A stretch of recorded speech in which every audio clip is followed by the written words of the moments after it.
KPFT HD2 streaming worldwide.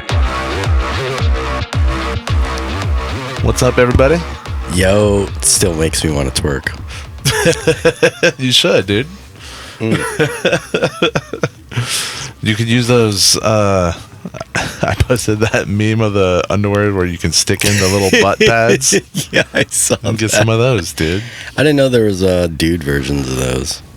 Yeah, I guess. I mean, according to Hank Hill and Facebook, it's like the little underwear with pockets, and you put the gel butt cheeks in it. I didn't even know it was Hank Hill that posted it. Oh, remember he had like some like butt problem, and they made him wear those special underwear. He was like super embarrassed about it or something. I don't remember the story. I was in a big what is that, King of the Hill fan. What? Oh yeah, you're from California. That's right. Yeah, but Mike Judge is from California, isn't he? I mean, I feel like that show particularly appeals to people from Texas. Yeah, I think so. I mean, it's like the maybe. I always thought it was like a Texas thing. I guess it's an everything and everywhere thing. Yeah, I guess it's more like rural areas. Because, I wasn't a big fan. I started watching it because I was like, ooh, it's the guy from Beavis and Butthead. See, and I don't like Beavis and Butthead. Oh, that's funny. You like Beavis and Butthead? I love Beavis and Butthead. I love how stupid they are. That's why I hate it so much. I've never watched the show. I've only watched the movie Do America. Oh, that was awful. And I just hated it so much, dude. I hate Beavis. No, it just reminds me of, how every generation, we're always going to think the younger generation's stupid. I just watch Beavis and Butthead and be like, that was me one day. Or back in the day. I was like, I can't hate too much on whatever TikTok trends are coming up or whatever, because we were doing just the stupid stuff. Yeah, it's always been, the music of these kids. Yeah. These kids. These kids back in my day. Oh, God. We're at that age now, huh?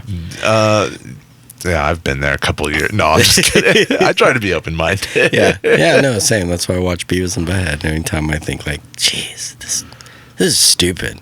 And then I watch Beavis and Butthead, I'm like, damn, we were stupid. Oh, man. That was definitely good times, though. Well, what's up, everybody? This is the Long River Radio Show on KPFT HD alongside The Living Art. And my name is Tom. My name is Messiah. And we wanted to start off, well, besides all the jibber-jabbering we've already done, we wanted to start off the show by talking to you guys and coaxing you guys into letting us know what you think. We're 4 episodes in now. Yeah. And we want to know what you like, what you don't like about it. What you want to hear. Yeah. Music suggestions.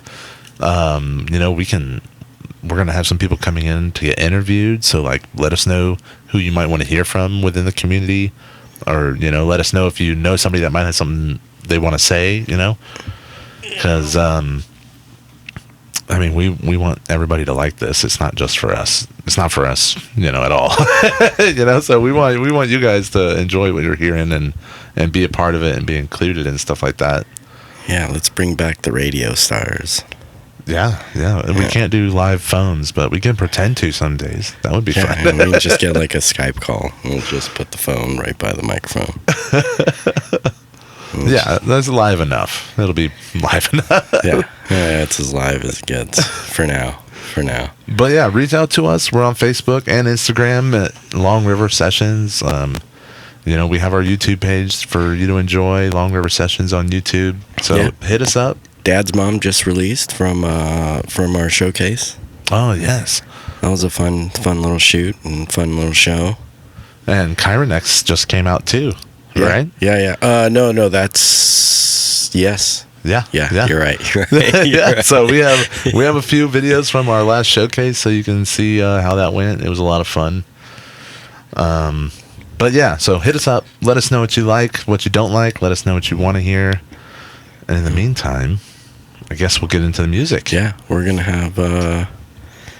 hear Tom. Oh yes, this is This is our very good friend and probably our biggest fan in the world, and was also our very first episode on Long River Sessions. And also has been on The Living Art. Oh, yeah. We all met, me and Messiah met, along with Tom Foti, at the pizzeria we used to work at together. Yeah, R.I.P. Yeah, Barry's rip. Yeah, that was good. Hit us up if you've ever been there and hung out. Yeah. I'm sure you've seen us there if you used to go there. Yeah, during the heyday. But yeah, so we couldn't keep the show going without eventually playing our very good friend Tom Foti's music. And we're gonna play a clip from his session, which was again our very first session. Yeah. And this song is called "Hear Me." He's playing everywhere. He's on Instagram. He posts all day. He's playing almost every day, it feels like. Yeah. I mean, almost every weekend at least, for sure. Yeah. So I mean, go find him too. He's a really cool guy. And here's what he sounds like. This is "Hear Me" from Tom Foti. Hear him. Hear him. Hear me. I'm walking down the highway with my thumb up in the air. I reach the point of no return, but I just didn't care. Well, I stepped out here on my own. I left that poor girl all alone. She always wanted to be near me. I wonder why she could never hear me. Hear me. I couldn't stay.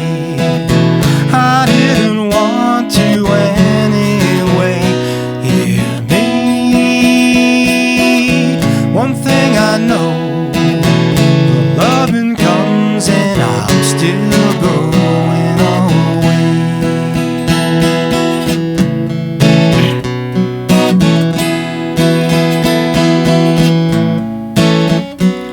I left that job in that three-piece suit to part-time it for a while.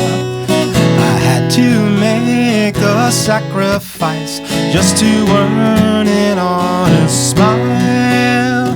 I gave them back their credit card, expense account, and that brand new car.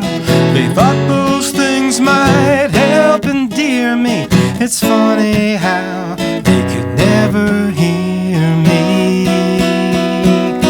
Hear me. I couldn't stay. I didn't want to anyway. Hear me. One thing I know, the money comes and I'm still going away.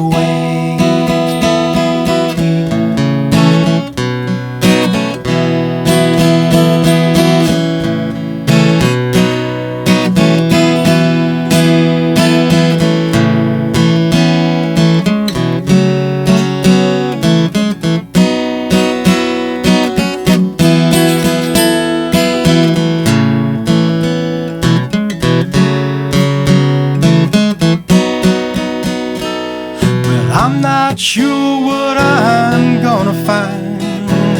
I don't expect a thing, but maybe a sound from somewhere inside, and I'll be listening. I'll be listening to hear me. I couldn't stay. I didn't want to anyway. Hear me. What I must know, I'll find out as I keep going the way. That's my way. I'm still going away. I have a really interesting story about Tom. Ooh. I don't know. He might not like me sharing this, but I'm going to anyways. One day, I record a lot of his music, and we used to record it out of my apartment. And I was learning, and he was nice enough to let me learn on him. But one day he's playing the song. I don't remember what song it was, and I'm adjusting his like levels as he's doing this playthrough because I noticed like something was clipping or something like that. And after I get it set, he's still playing it, and he goes into like this deep part at the very end, and it's super emotional, and he put it all into this, and like eventually like collapsed to his knees at the end of this song, like in my apartment. And like it was amazing. It was super powerful, and he looks up at me and he's like, please tell me I don't have to play that again. And I was like, dude, you have to play that again.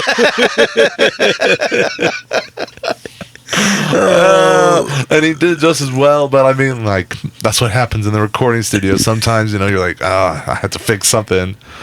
And yeah, I felt his heartbreak when I was like, I'm sorry, but you do have to play it again. So if that happens, has that something similar along those lines happened again after that? Do you stop them?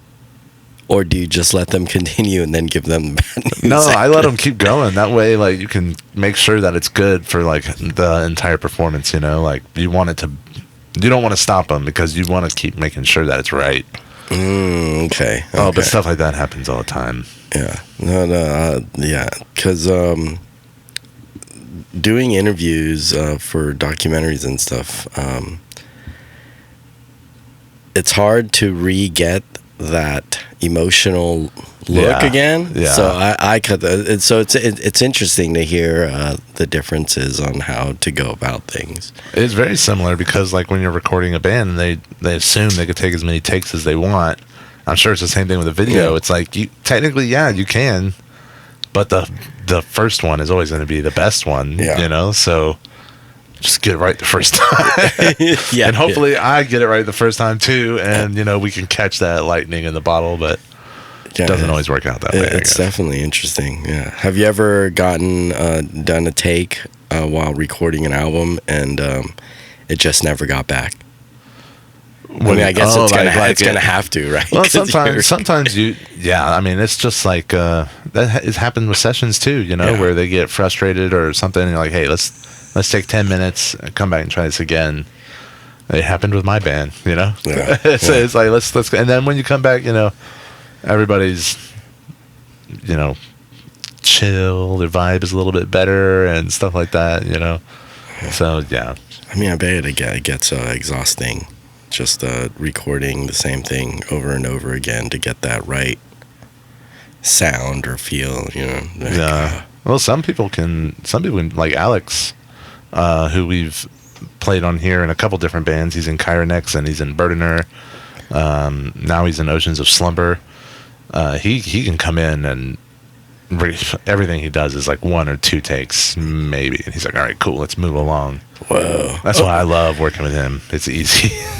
Now, would it be different if he was a vocalist? Do you think he'd be able to keep up that same rigor, I guess? I don't know. You know what I mean? some singers can. Yeah, it just depends on how long you've been doing it, how many times you've recorded in a studio before. A lot of people, like, if it's your first time and you're not really used to it, you're nervous and it's weird and you're self-conscious, but, like the people at the church that I work at, they sound picture perfect all the time, every time. Really? Yeah, they practice for like 30 minutes before they get one practice. 30 minutes, and then they do the whole service, and it's basically a concert, and they are amazing every time. They almost, especially the vocalists, they almost never mess up live. Whoa. Instrumentalists sometimes, like our bass player every once in a while will like hit a note and he just looks up. Al. I was like, Dano? No, the church bass player. And but it's very rare.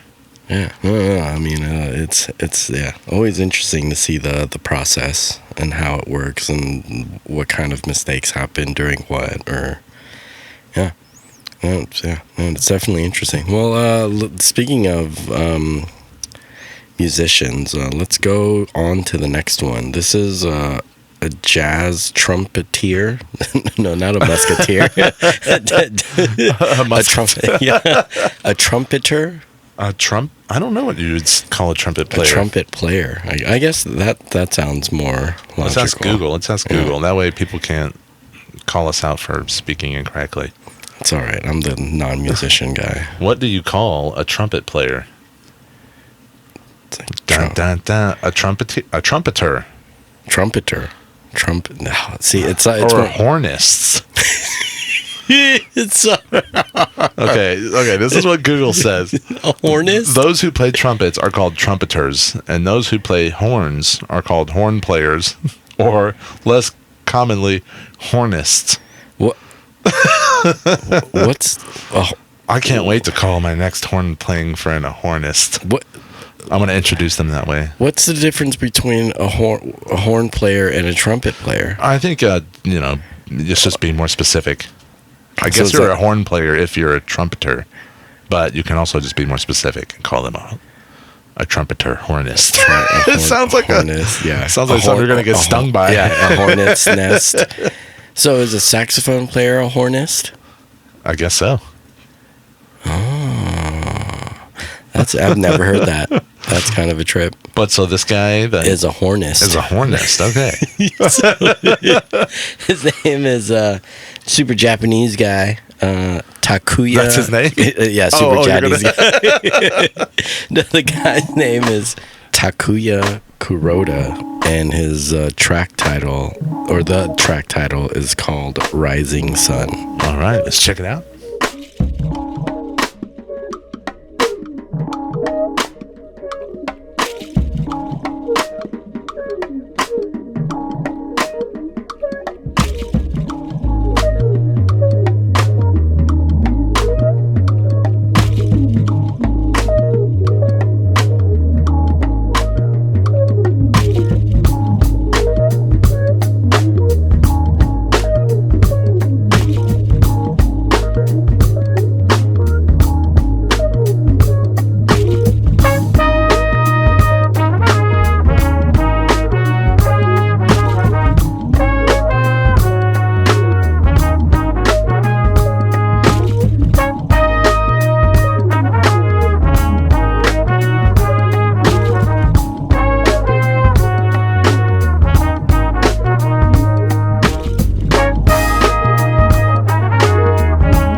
Is that is that one guy? Do you know? Well, it doesn't sound like it. No, it's definitely not one guy, but the trumpet player is who Takuya-san is. It even sounds like more than one trumpet. Maybe it's just later. You know, it reminded me a lot of Black Nintendo. Ooh, like if I didn't think of that. Yeah, if he had a horn player and a real drummer, it would probably sound, especially like in the middle. Yeah, like the keys sounded a lot like Ed. Yeah, no, I love the new jazz that's been coming out because it's a lot of like funky, a little bit. Yeah, a little like hip hoppy. Yeah, I definitely love that. I've actually been listening to a lot of jazz lately, but mostly old stuff like Miles Davis and stuff like that. Ooh, which Miles Davis album? Oh man, I just put. You know how music is now. You don't know the name of a song. You just know the Spotify playlist. You found it on. I can remember the name of that. Actually, I don't. It's probably Cooking Jazz or something like that. Those are the only playlists I look up now. It's crazy that I had no idea you can look up cooking playlists. Yeah, like a theme. I do it all the time, and I actually end up listening to them afterward a lot of times, like my Italian cooking playlist. I listen to it all the time at work. We had a showcase like last week or the week before, and I had to, of course, I'm the guy that runs sound for the speakers and the presentations and stuff, and we put up all the speakers, the PA and the mixer and all the mics, and they're like, okay, just play some music. And I started playing my Italian cooking playlist, and it starts off with this song. It's like, I don't remember who sings it, but it's like, I'm just a gigolo. I'm just a gigolo. It's like old Tom Foti type. I bet he knows the song. I bet he knows who sings it. Yeah.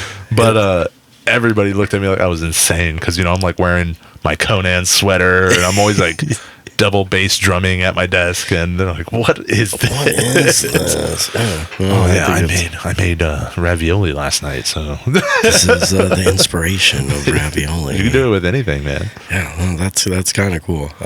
So what other ones have you heard other than like Italian ones? I know we tried a Japanese one, but that just turned out to be lo-fi music. Yeah, it wasn't what you would expect. No. And a lot of times it's not. Like I've done like Mexican cooking playlist, like for making Mexican food, and it was that one. Oh man, we should play it on the show. Not today, but maybe next time. But remember, it was like 5 white people that were singing this song called Chili con carne, chili con carne. No, you don't know, dude? No. Oh my god! Hold on. I'll play you like a second of it because it's the top song on my favorites playlist right now. I love it. But it was in the Mexican cooking. This.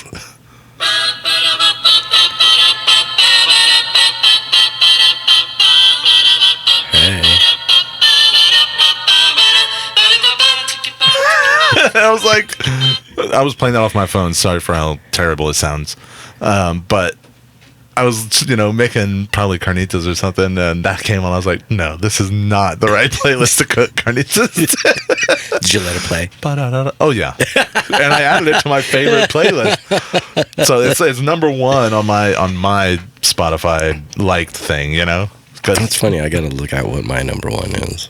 I think that just means it was the one that was added most recently. Oh, yeah. Got it. Okay, okay. It doesn't go by how often you listen to it. Yeah, no. It's just the most added. Oh, yes, heart react to that song. I wonder if the Spotify history would be just as bad as like your internet history. Not you specifically, but in general. My internet history is boring.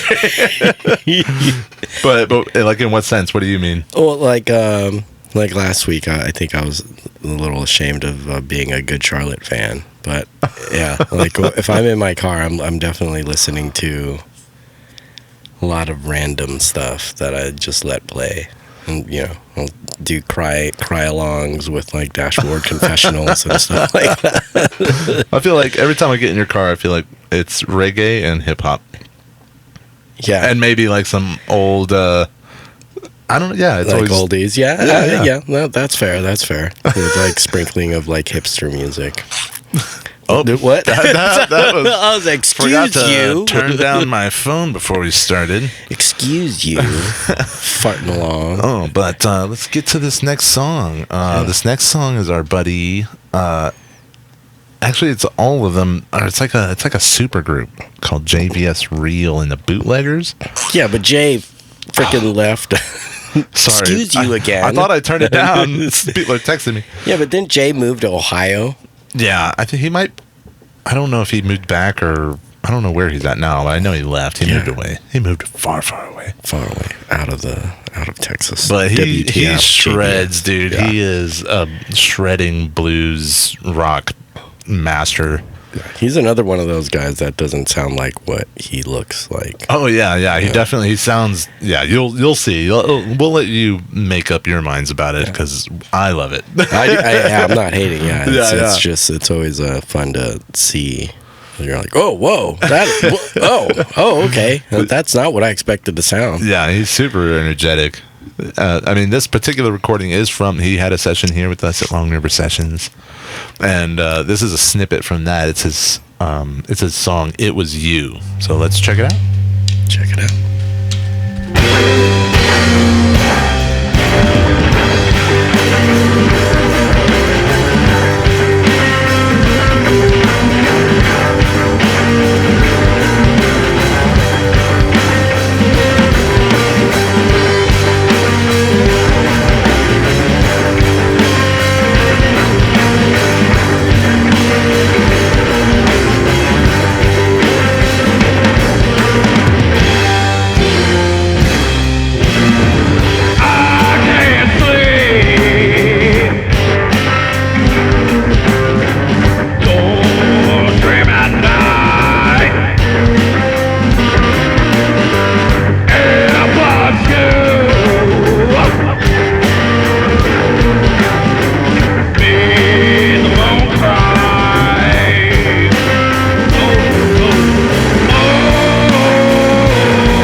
listening to the Long River Radio Show in collaboration with The Living Art KPFT HD 2.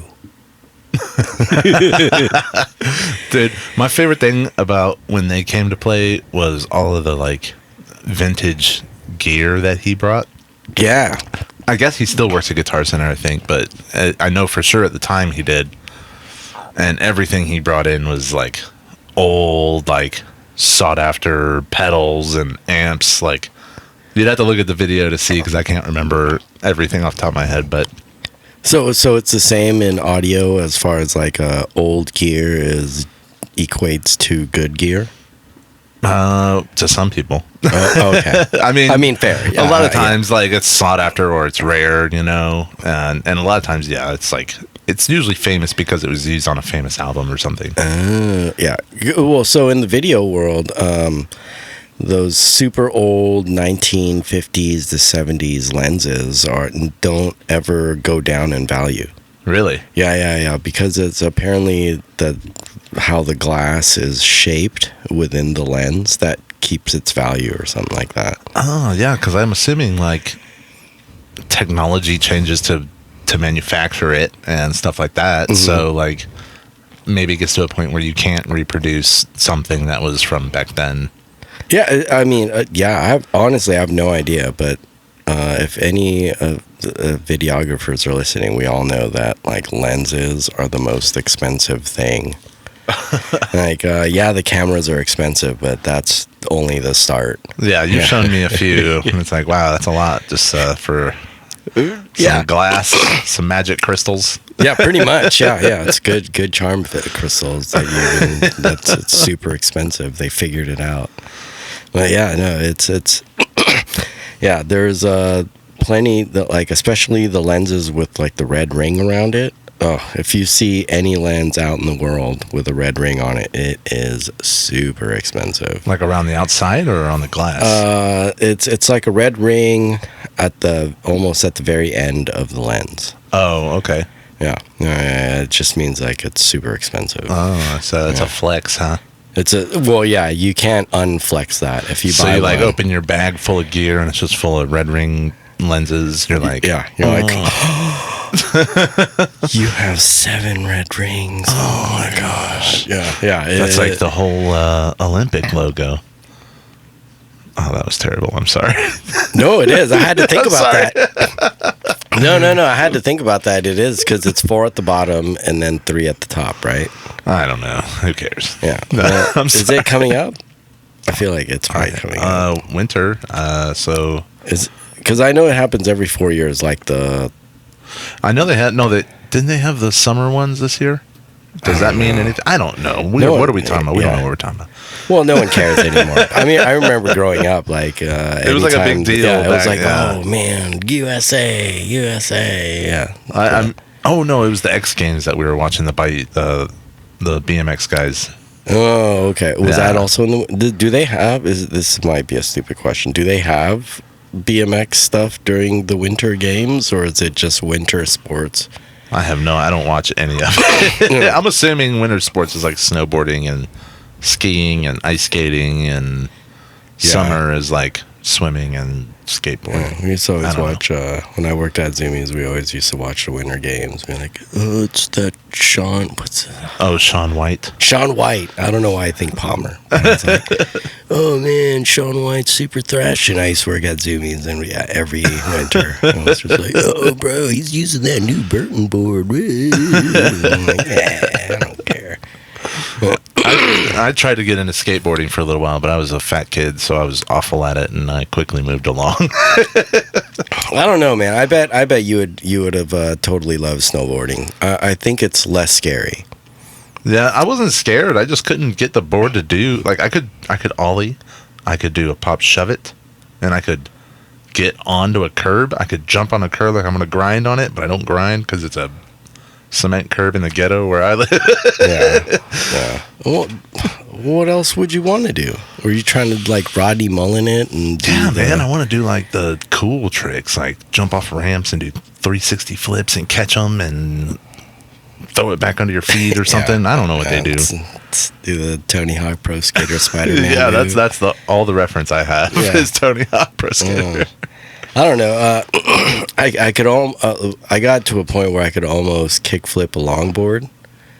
But the first couple times I've tried it, it would come like straight up to my the nether regions, and that scared me every time. And I did it every time. With dude, no, never. That was the first time that happened. I don't think I ever got jabbed that way.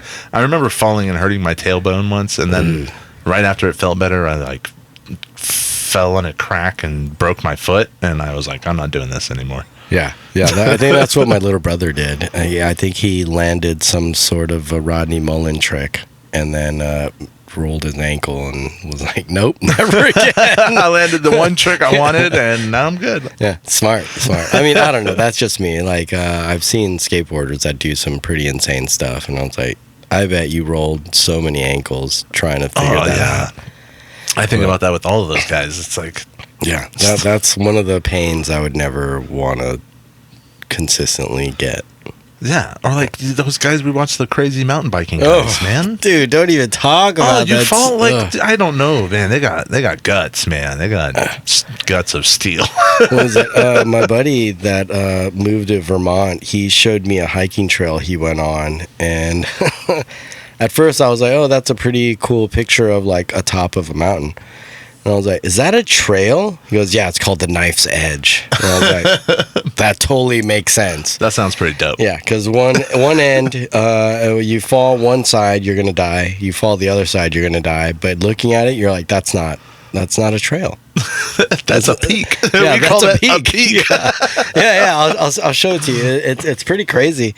He goes, yeah. What's it called again? The Knife's Edge. Okay. Yeah. Okay. Yeah, that totally makes sense. I was like, no, dude, I'm not. Like, I want to do hiking, but that's a bit on the extreme side. Yeah. I'm not down for that. It looks beautiful, though. I'll definitely show you the picture. All right. But, let's play our next one. This is, so our next band is Warlung, the local dudes. And this is Caveman Blues. Is this from the sessions, or is this there? Yeah. Okay. We grabbed the version from the sessions, but this is on their latest album. Vulture's Paradise came out last year. Oh, that's kind of recent. Yeah, it's their most recent. Yeah, they played Vulture's Paradise on the session. Yeah, this was probably one of the sessions I was the most excited about. Yeah. I was really excited to have these guys because I remember hearing them, of course, on Spotify, another Spotify playlist, and then I found out they were here, and I was like, holy crap, these guys are from Houston. Like, I need to find these guys. So how long were you listening to them before you found out they were from Houston? I had them in a playlist for probably a couple months before I was like, who is this? And like looked into it or something like that, probably. But it's just the same thing with that band, The Well. They're from Austin, and I didn't know till me and Ashley were down in Austin. And we saw a flyer that they were playing. I was like, holy crap, what are the chances they're here in Austin on the night that we're here? And, it's because they live there. But, yeah. Well, let's roll that track. Yeah, this is Warlung with their song Caveman Blues.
We had to leave that in there. Yeah, we had to. I love those ending noises.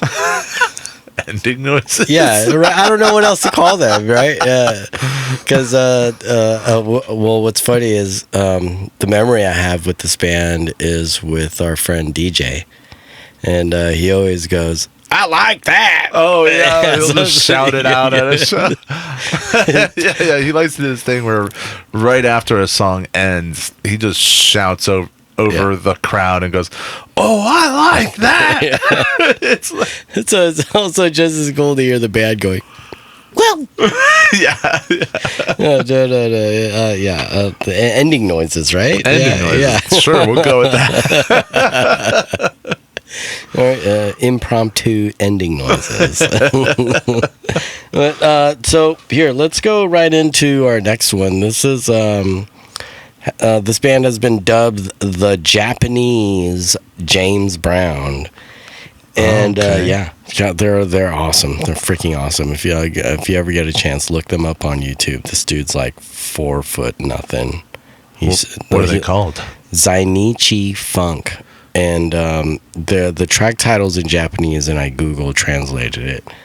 And it's called Scared of Bombs. Scared of Bombs. Yeah. That's a cool song name. It is a very cool song name, but it makes more sense if you watch the video. But this is their track. Well, for now, we can just imagine the video. Yeah, use your imaginations, people. That's what radio is all about. I almost said rodeo. Rodeo? That's what the rodeo is all about, using your imagination. All right, let's check it out. Scared of Bombs. Zainichi Funk. 爆弾怖い爆弾怖い爆弾怖い爆弾怖いHeaven Come on Give it to me now Come on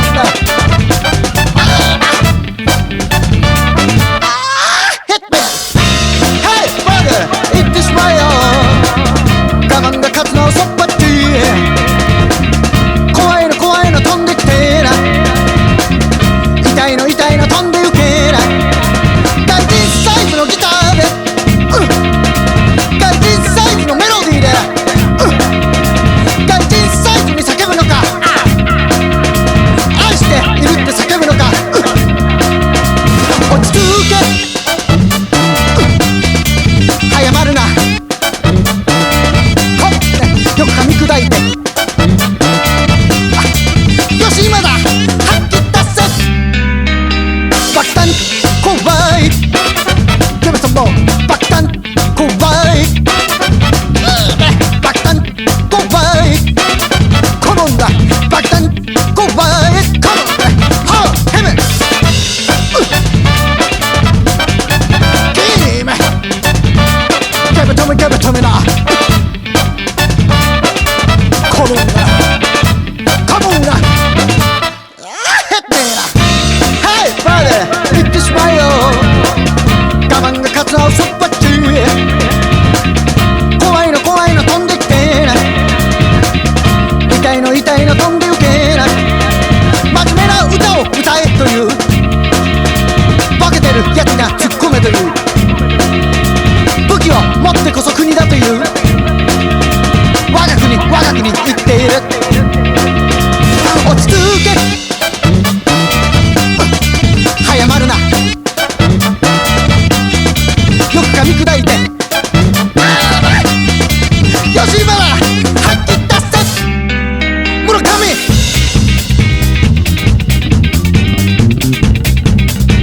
カモンGive me some more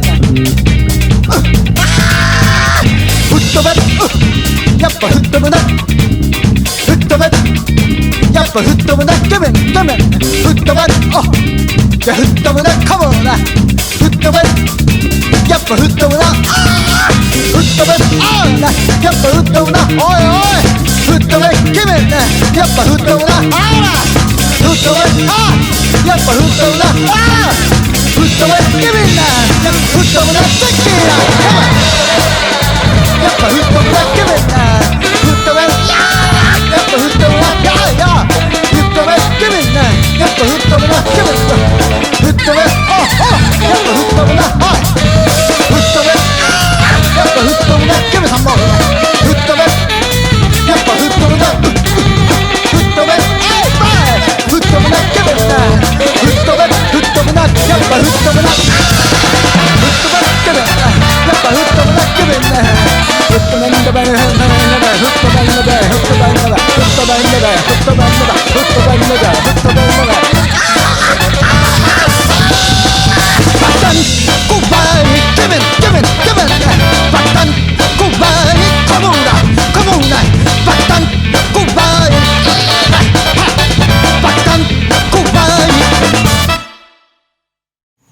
Man, they're not joking when they say Japanese James Brown.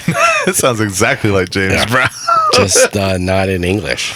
Yeah, but I mean, that band is killing it, though. Yeah. Oh, dude, after working with you for so many years, like being able to hear everything, I have a much better appreciation for that track. Oh, yeah? Yeah. Just being like, oh, man, I could hear everything. Yeah, so the mix crisp. sounds so good. Those drums sound amazing. I love the drums. So, does that also equal or the mix versus the tracking? Like, you wouldn't say that those were tracked really well. You would say the mix was done really well. I mean, both is preferable. You want to do both really well. I mean, I'm sure that sounds like a very expensive recording. So I would dare say that they tracked really well and mixed and mastered very well. Depending on how old it is, I don't know. It's pretty brick walled, so it's mastered for sure. Yeah. Something like the James Brown stuff probably wouldn't have been. That's a whole deep rabbit hole conversation. But I think it's interesting to hear for sure, like the behind the scenes stuff. Yeah. I love the style that they use for theirs. Very clean, and you could tell it's really good musicians. There's not a bunch of over processed stuff. No, man, you should definitely check out the video. Like they get down with it, and they do have a bunch of bombs in there, but it's pretty funny. It's more comical than serious. Oh, okay. Well, yeah. Hopefully, it's not too serious. No, not at all. It's a fun sounding song. Let's just make the most depressing video we can on this nice, happy song. Scared of bombs. That's called dynamic. Some people go for that. Oh, dynamic. Let's. I guess we're nearing the end here. Yeah, I guess that's about most of our time. Cool. Well, if you guys have any suggestions, shoot us a DM on Instagram or Facebook or even YouTube, or directly longriversessions@gmail.com. Yes, please reach out, man. Let us know what you're thinking, how you're doing. Show us some new music to show the rest of the world. And next week we have a very special guest coming in. Yeah, our first guest. We're gonna have guests. He's we're not gonna announce who it is yet. Oh, let's leave it a secret. Yeah, I like that. No one's very secret. No. No one knows who that is. Nobody knows. No. Yeah. You didn't hear that. Yeah. You didn't hear that. That's but he's an awesome musician that's like definitely in the know of Houston. He's going to bring some music for us to check out that he thinks that he's really liking and thinks everybody should hear and have on their radar. So I'm really excited about that.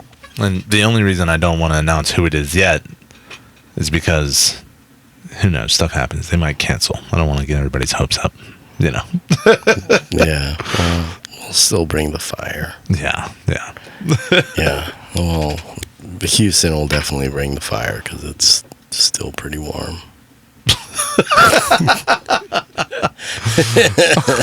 We're almost there. We're almost at the end of the death summer. Is it? Don't we still have, the part of like September where it's extra scorchy? Probably. I don't want to call it what we used to call it in California because that's not PC anymore. It's supposed to be super hot again. Oh, well, I'm glad I got my AC working back at the house. Oh yeah, your AC was out. Yeah, it was. How long was it out? I don't know. It seems like a year, but it was way less than that. Way less than that. It's just, one day in like 90-degree heat is. Yeah, in your house, I can't sleep like that. I would just go lay on a refrigerator. I mean, I did sleep in an X, like just stretched out. Yeah, stretched out. I may have slept with like my butt on the wall, with my legs straight up, because I didn't know what to do. What? Yeah, I don't know, man. What? I was just. Did you wake up and your legs were like shriveled to raisins? No. I eventually got under the blankets and stuff like that, but it was still, it was hot. But I mean, if you know me, you know I'm gonna fall asleep no matter what. Yeah, that's true. Yeah. So I eventually fell asleep and woke up the next day. But yeah, it was still. your legs just look like crinkled up. No. paper. I mean, I didn't stay like that. I woke up in a normal sleeping position under the blankets, and it gave me the same feeling. Like, how did I end up like this? I know what I ended up sleeping in, but. Oh well, I'm glad you have your AC back. That's miserable. That can't live. Yeah. It's so funny. Growing up, the opposite was not having a heater. Oh yeah. Here it's like I never use my heater. Yeah. It's non-existent here in Texas. Like, who needs a heater? No one needs a heater. It's heater outside. Yeah. Anyways, that's enough weather talk. Yeah, small talk all day. Well, thanks for joining us again, guys. We will be back again next week. Yeah. With a special guest With that our you don't special know guest. Yes. So this has been another episode of the Long River Radio Show on KPFT HD2 with The Living Art. Have a good night. We'll see you next week. Later, guys.